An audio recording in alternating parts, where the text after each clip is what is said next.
Okay, how do you ask you two questions in 4 minutes? Why don't you each just speak what you want to say, starting with you, Danny, as the young virile lead of the show. Tell me what you want us to know about Hotel Cocaine and your character, and then we'll move on over to Yul. Well, I would say, first of all, that I may be younger, but I think he's much more virile. And he's as much of a lead on the show as I am. But I'll just set the table saying that. Hotel Cocaine doesn't happen without Yul Vasquez. I'll just say that. Yul reached out to me very early on in the process, and he said, Danny, there's this show. It is dangerous. It is sexy. It is an incredibly violent journey into Miami's past, into the transformative era of the city that we were raised in, Miami, Florida, in 1978, seen through the filter of the Mutiny Club and Hotel, the epicenter for fame, for drugs, for violence, and for the DEA. Uh, and so that set the table for me, and I didn't really need to know too much more.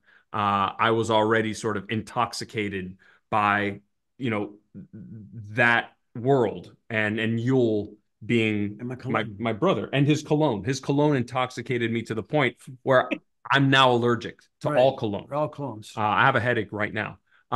But that's really what drew me to it, and that's what made it uh, a show that I could not be a part of. And before you start, Yul, I just want to tell you that literally seconds before I got pulled in here, I was just saying how much I enjoyed Nestor as a character because he is not your typical drug lord and he has so many layers to himself and he's a real family man and it's a real interesting moral conundrum. Hmm. So roll with Well, that. thank you for saying that. He's a Yule's an onion. He's the I'm an layers. onion. The layers, and then gets more pungent. I like to peel it slowly. Wow. What This is is this is that? Is You that guys are weird? going to be best friends forever. Is that my strange? brother. We started we started the show as great friends. That's one of the beautiful things that we can bring in. And whenever you can bring that Mm-hmm. into something automatic, it's built in ease. Look, I was doing Godfather of Harlem. I know Chris was talking to me. Chris and Guillermo talked to me and Michael Payne's about something that they were cooking. That was just on a burner somewhere. And then the pot boiled, and then it's really this was he was really the guy, the only guy. He was the perfect guy to do this with. And he's a great actor, and it was one of those no-brainer situations. So, you know, shows come together by all sorts of bizarre ways. You know what I mean?